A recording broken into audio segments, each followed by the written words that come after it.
Hey guys, PutSomeMan945 here. Welcome back to another video.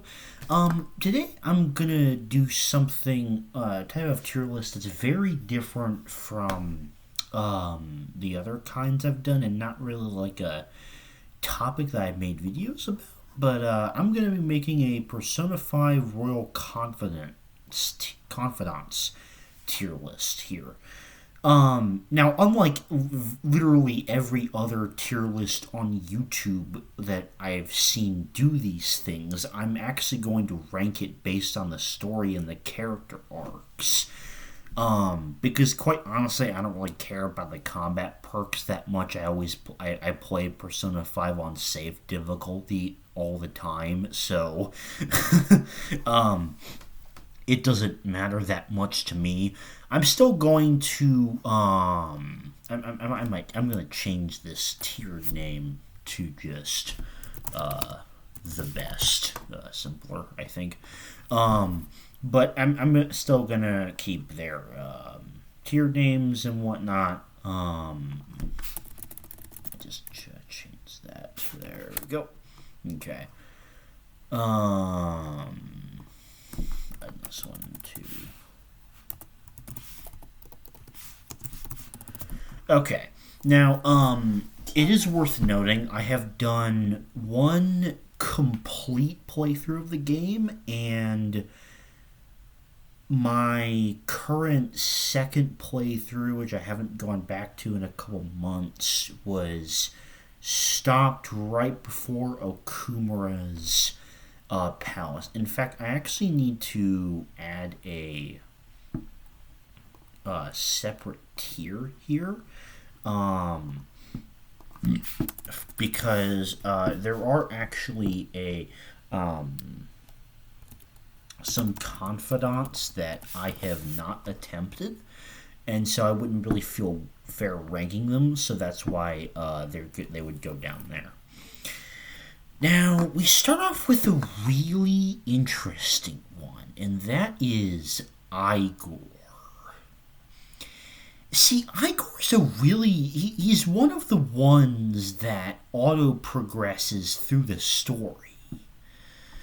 But then learning that he's not actually Igor in the very end, like the twist he's actually Yaldabaoth, or whatever that thing's name is, it's interesting. The relationship that you have with Igor is like one of the strangest, and definitely like one of the most intriguing. And so I think I put it in pretty good, because it was very, I think the main thing that captured it was because of the intrigue in it. I did not actually realize that these sisters were confidants, so I'm going to put them there. Oh, man. Morgana's a hard one.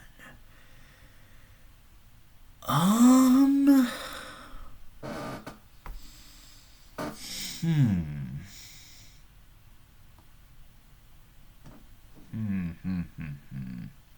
Gosh, I really don't know with this one. This is another one of the auto-progressing ones, but like, I'm so conflicted as to actually I'm gonna change the name of this tier 2 to not great, because I think that kind of perfectly encompasses how I feel about Morgana's character arc. I enjoyed it the first time through, but like when you replay the game, the amount of like, I don't know, I find not Organa, that's the name of Leia's last name, Morgana, to be really annoying. Just just cause I I it's just like always felt like so insistent, if that makes sense, because maybe not insistent is the right word. It felt samey. It felt repeated. And it got really annoying seeing like the same things after a while, and like seeing the whole thing that happens like with the whole Haru thing and how that affects Morgana's character was really annoying. So yeah, I think I'm gonna land on this for that one. Ryuji's amazing.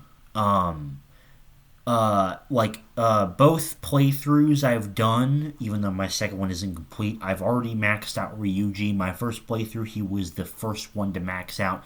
He's definitely the easiest to max out, but his is like an example of simple but really, really effective. Because, like, it's about dealing with the aftermath of the whole Kamoshida thing, and you're really, like, deepening your friendship with him, which I really, really like a lot.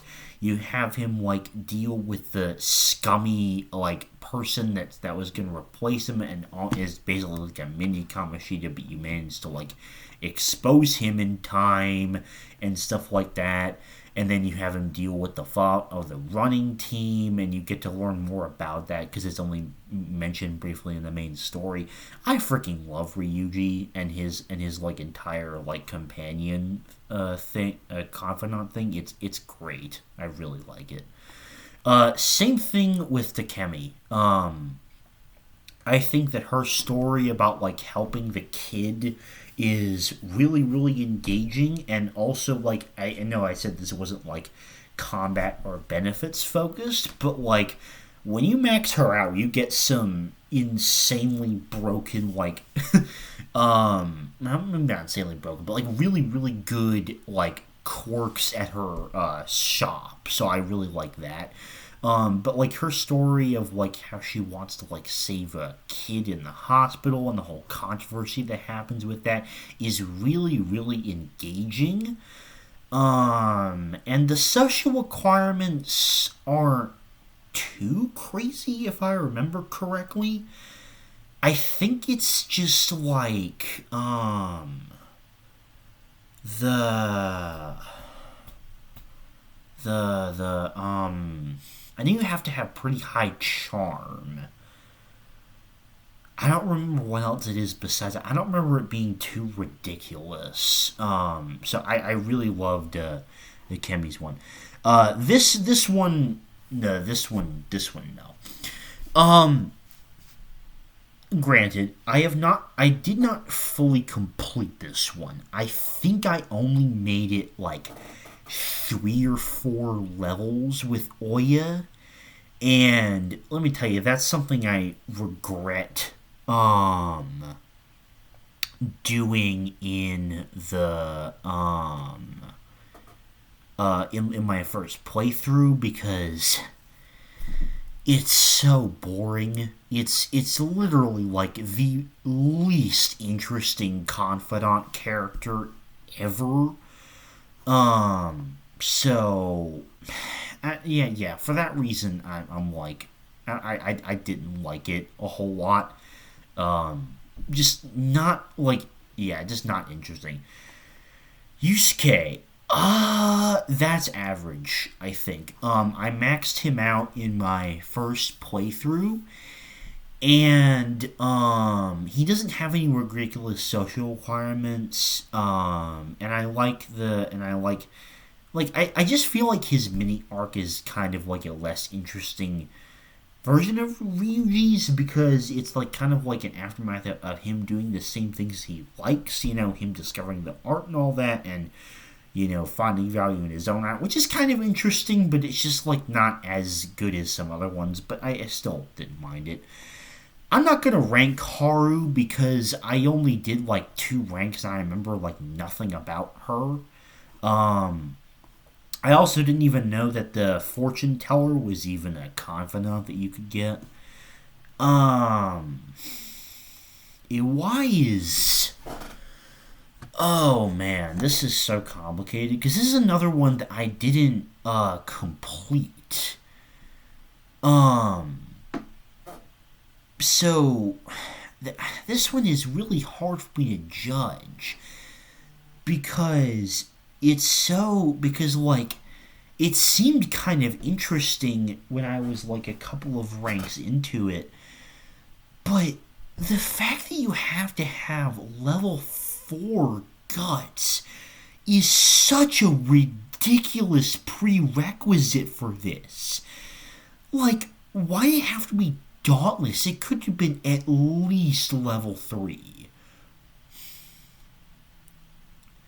Like, the fact that you have to have level 4 guts to even start this one is just plain ridiculous, which is why I'm gonna put it there. Ooh. Oh boy. Um. This is Futaba. Okay. So I didn't actually do this my first playthrough. I've been doing it during my second playthrough, and I really like it. I think I'm about 2 or 3 ranks in. I'm gonna put it pretty good, because I just love Futaba as a character, and I really like her thing that she's got going on so far, even though I haven't done a whole lot of it. Um, but yeah, it's pretty good so far. Honestly, potential it might move up because of just how much I like Futaba as a character. Um, Sojiro is another one that I did not do at all in my first playthrough because I kind of got stuck on it. And I couldn't figure out how to progress it until eventually I figured out that like it only progresses up to a certain point until you like do Futaba's palace and get that part of the story done with. Honestly, like I don't have it completely maxed out, but I have like 9 ranks. I'm putting amazing. Um, if I might have gone like here just based on my first playthrough, but like redoing it again, it was so much fun because beyond the whole Futaba stuff, which already makes Sojiro so much more interesting in the main story, like seeing I don't really remember all the plot details beyond there's like a relative of his or something like that. And it's like a complicated situation, but I just remember it being really, really good. And like I just think that he's like one of the most interesting characters to talk to, I think. Um Ooh. Oh man. Ons is amazing. Ons is really good. It's definitely much more on the simple side compared to Ryuji's, I think, but or Sojiro's, but it's just really really fun. Like it really tackles on it really like gets to the core of On's personality as a character that I really like, which is just like her very complicated identity crisis. And during her thing she like goes through so many different phases from like being from wanting to be like an actor to like having like really good conversations about her origin country and such to like having like a rival battle with like a fashion contest thing, like girl drama that's really really funny. um so yeah, I really liked Ons a lot. I maxed out first playthrough. I can't remember if I've gotten there yet in the second one. I think I have, but I'm not completely sure. That one's super fun. Okay. Uh I um I didn't mind Mishima as a character, but my god, this is like worse than Oya in my opinion because I actually got to like I didn't quite max him out, but I got like 8 or 9 ranks in with Mishima, and that was one of the biggest mistakes I made in the first playthrough because there's like one interesting encounter, and the other ones are so boring. It's just the same uninteresting like crap about him like getting over his feelings and of being bullied and such, and it's so boring. And that combined with his general like pushy ass nature as a character, I really did like it very much.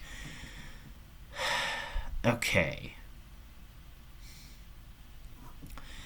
I need to look up because I can't really tell ha the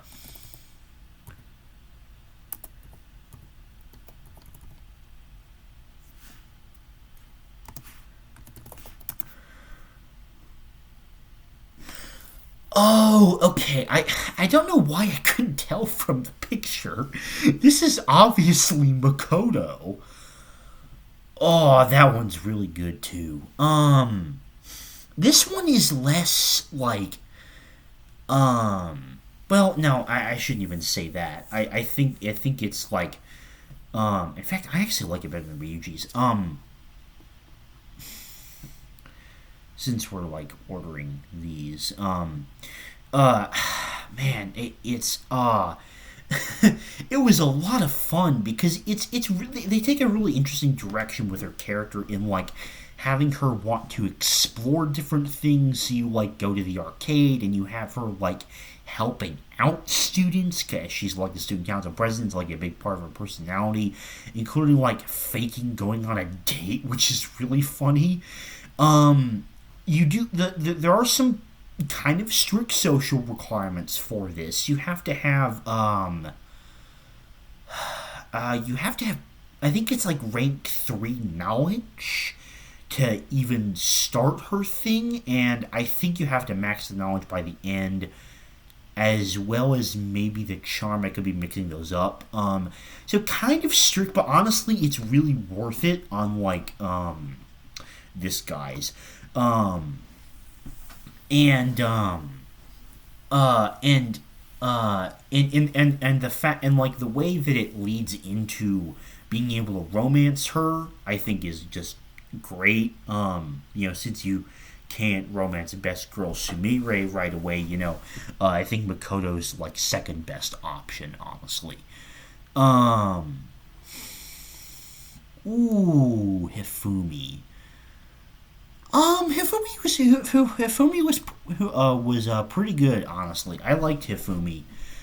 Um, I thought the focus on shogi, the board game, was really interesting. I don't know anything about shogi, but it's kind of similar to chess, from what I understand. I very much know chess, um, but also it's not quite similar to chess at all. I don't know, but like the kind of like focus on the values of the game was something that I found really interesting, and like kind of focusing on like her pressures as being like a celebrity athlete and such, and pressures from her parent, from her mom and such. I thought that was really interesting. I just think that these ones did more in terms of like emotional impact, but I did like Hifumi's. This guy, I didn't even know he was a confidant, just being completely honest. Oh, Kawakami's is so good, dude. Um, I think I'm gonna put it there. I think these ones are like just about equal in my mind.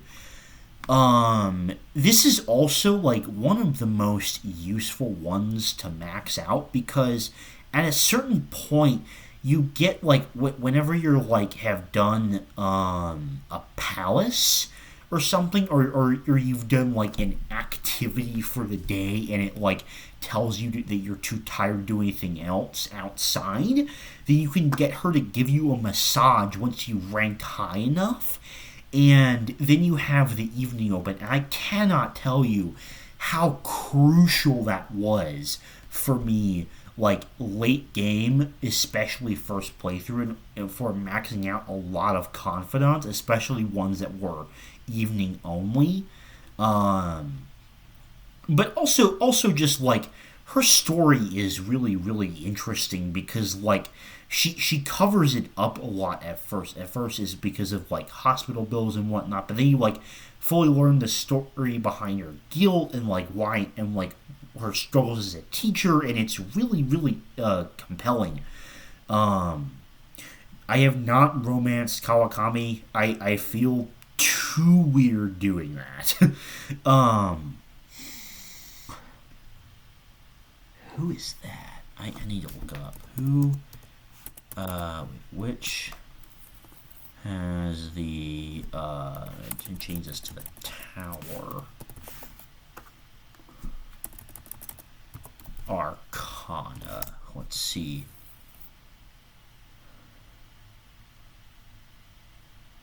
Shinya Oda. Who is that?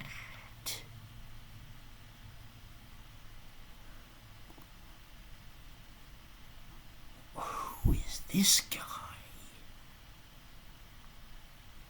Okay, I literally don't think I've seen this guy one time in game. So, um, okay, I'm gonna rank this one first because, oh my god, those bottom three are special. Um, This one is perfectly average. I think it's right in the middle between Morgana and Igor for the plot progressed ones. I gotta say, I was definitely surprised when I found out this was a confidant relationship in the first place because it seems like the least likely thing to happen in terms of like people that you can form confidant relationships with. But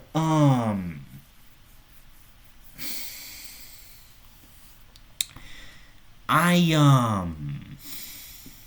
I don't know. I thought the mechanic was interesting, but it also just like I feel like it came too late to provide any intrigue necessarily, so that's why it's just kind of average for me. Now, this is what I would like to call like the golden trio. Um, Having said that, I don't even think I can put Maruki in terms of like just the confidant relationship and like nothing to do with the rest of his character in the top tier, but man is it close. It's like this close to me.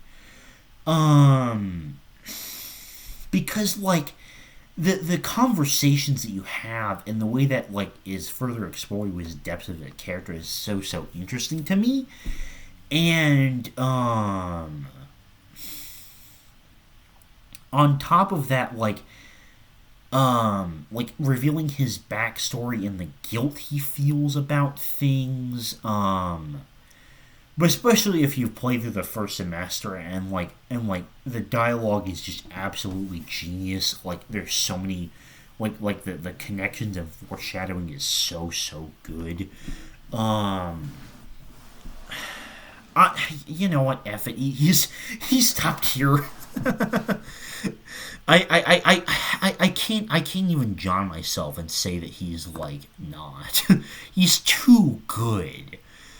Um. Oh my god. Okay. Number one, best girl, and I will hear no question about that. Um. but man, her story is so good. Like even if you can't max it out, like even if you can only like do half before the third semester, like maxing her out, oh my god. I'm really trying to keep this like just focused on the confidant stuff and not the character stuff that she goes through, also related to Maruki in the third semester part. But oh my god. I really don't even remember that many like parts of hers. but I just remember it being so engaging, like following her story through gymnastics and how that's eventually led to her like identity crisis. Oh man, it's so good. Uh but and the other thing that makes these two absolute top tier is there's like these two don't even have any social stat requirements for them. And this one is the only top tier that does, but like even then, Akechi's only one is that it requires I think like a certain rank of knowledge to progress up past a certain point. But oh my god, Akechi's the best. You have the most interesting, thought-provoking conversations. Even there's one like encounter even where Kasumi joins in and they're like talking about the Phantom Thieves and that with Joker, and I love like how it's like this complete like foil to Joker, especially in the Confidant relationship and the conversations you have. It just makes it incredibly fascinating. Um, and the way that it's maxed out during Shido's palace after the fight and the way that concludes in just a proper friendship, that's the thing that puts it to the very top for me. And it's what makes Akechi easily my favorite character in the entire game. Um, so yeah, that's gonna basically do it for the tier list. I think I definitely want to continue Futaba's. There's definitely potential for her to move up as well.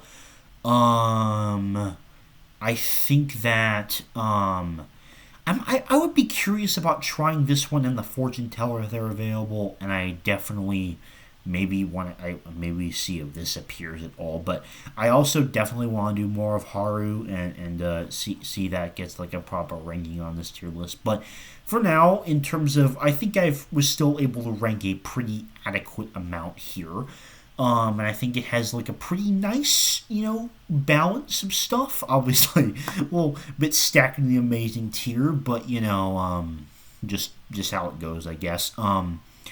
So yeah, this is gonna be one of two Persona 5 videos I'm gonna make. The other one I'm gonna make is a Palace's ranking, um, which I'll probably record right after this. But if I have any other Persona 5 ideas, I'll definitely record them because Persona 5 is really fun to talk about beyond just like the videos I made about the video game soundtracks and my favorite video games and such. So yeah, that's gonna do it for this video. Thank you very much for watching, and I'll see you later. Bye.